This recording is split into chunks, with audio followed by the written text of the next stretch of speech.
Today we're going to talk about 3 tips for better block starts so you can run faster in competition.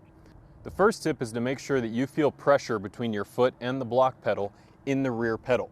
It's very easy to feel pressure in the front pedal because it's closest to the line and that leg is going to be very bunched up, so it's very easy to feel your foot pressing into that block. But oftentimes people will struggle with getting their back block to feel pressure in their foot. And the reason we want to have pressure in both blocks is because if you have a solid footing in each of the blocks, you're going to be in a more stable position, and it's going to allow you to produce force more rapidly and more aggressively. You'll produce more force when you're in a stable position versus being in an unstable position. So we want to make sure that our block settings allow us to be in a position to put both pedals in the blocks and feel pressure. But one thing that I think helps with feeling pressure in the rear block is to first, when you're getting into the blocks, load that back leg first. As you're backing yourself into the blocks, place your foot in the rear block first, so that way you can feel that pressure and you're starting from a position that has pressure in the rear block. Then you load the front foot, get into position, try out your set position and see how it feels. If you rise into the set position and you don't feel pressure in that rear block, shift your hips back by maybe an inch. It doesn't have to be a very big change, but if you're leaning very far forward over the line, then you're not going to have pressure in the blocks because you're taking your body, lengthening it out in the opposite direction that we want to be as far as to allow having pressure in both blocks. So when you rise into set, make sure that your hips are not too far forward and that you feel that pressure in the back block. When you feel pressure in that back block, you'll have more tension through your Achilles tendon. It'll be easier to be very reactive and to get that leg flying out of the blocks very rapidly. And it'll allow you to apply force to both block pedals as opposed to only relying on the front block for your force production in the start. The second tip for better block starts is to incorporate reaction time in your training. This can be done by having a training partner or a coach say set and go or set and then clap. You can use an app on your phone like the Start Gun app or the Pro Starter app. Both of those are free. Or you can use, if you have a Freelap system, you can use the Freelap eStarter, which is what I'm using. With this, you hit the button on the top, it gives you 10 seconds, then it'll give you a set command, and then the gun will go off at a random time interval, and when the gun goes off, the time will start. So that way when you're running to 10, 30, 50 meters or whatever you're doing, those times that you're getting in practice will include reaction time. So you're going to get more accurate times that are more relatable to what you might run in competition.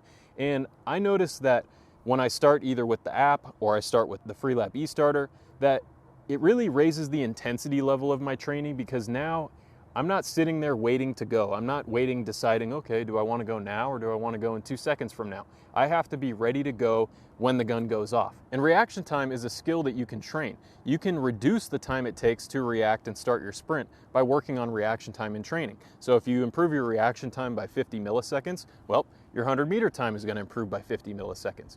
One thing I've noticed with athletes who don't use any form of starting mechanism to begin their sprints is they tend to be more prone to overthinking, because if you're sitting here in the on your marks position, you decide when to go into set and you decide when to start your sprint. You're probably going to spend more time in the set position because you're not being told to go right away, so you're going to wait till you're comfortable to go.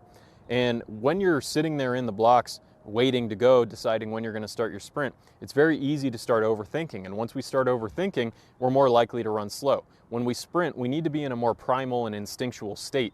And by working on reaction time in your training with the eStarter, with an app, or with someone clapping to start your sprint, it's going to help you get out of that overthinking analytical mindset and get into more of a primal instinctual state of mind, which will allow you to sprint your fastest. The other thing I've noticed in my own training is that if I'm not incorporating reaction time into my training when I do block starts, that I may start really well in practice, but I don't see that ability reflect itself in my competition sprints.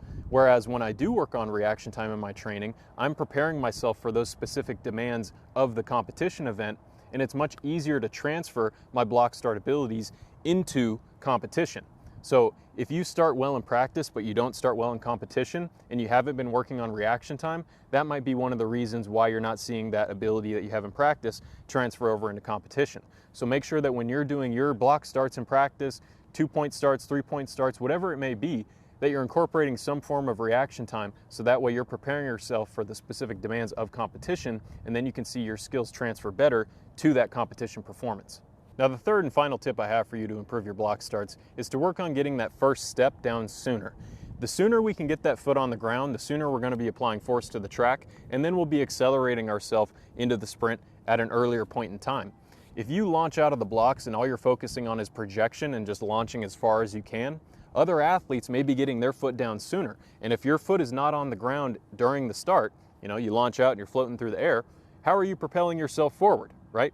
Once we leave the blocks, we're no longer really accelerating our body. We've launched out of the blocks and that's it.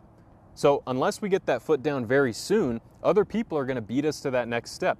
And if we accelerate at the same rate as everyone else, but they're 1 meter ahead of us by 5 meters, we're going to be chasing them the whole way. If I'm at 5 meters per second at the 3 meter mark, and you're at 4 meters per second at the 3 meter mark, and we accelerate at the same rate, you're not going to catch me because I've created that gap early in the sprint.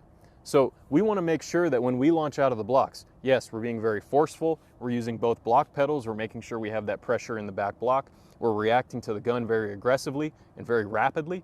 But once we launch out of the blocks, that first foot needs to be coming down very quickly. And one way to work on that is to place tape like I have here. I have one piece of tape at 30 centimeters and one at 50 centimeters. Depending on your height and whether you're more of a stride length or stride frequency dominant athlete, you may have a different place that you put these tape markers down. But you want to have some form of a target if you're working on this, and if this is something you need to develop, we can put tape markers down so we have a target to aim for. And over time, we can drill in that ability to launch out and immediately retract that foot back to the track. So we're very rapidly getting that foot down. And if we can rapidly put that foot down after we launch out of the blocks, we can then continue to accelerate ourselves sooner in time. And that's going to allow us to reach a higher velocity sooner, create a gap on other athletes, and we're going to have a much better time accelerating because we're not wasting time by floating through the air. It does us no good to be in the air for a long time during the start. Our flight times are going to be shortest earlier in the sprint. Flight times will get longer down the track as you get into upright sprinting. Ground contact times will be the longest early in the sprint, and then they'll get shorter as you go. So we don't want to rush through the start as far as getting our foot off the ground too quickly because we want to apply force, but we need to be getting that foot down to the track more quickly so that way we can apply force, apply force, apply force.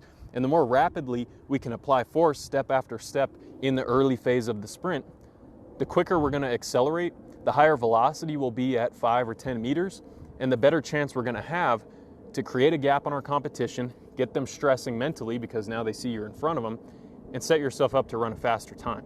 So if over time in your training you work on feeling pressure in both blocks and especially that rear pedal, you work on reacting to a gun with an app, someone clapping to start, or the Freelap e-starter, which is linked down below, and you work on getting that first foot down as fast as possible so you can re-accelerate yourself very quickly after that first block push-off, then you're going to set yourself up for success. You're going to have a better chance at running good times in competition, and you're going to have more fun because it's fun to run fast. It's not fun to run slow.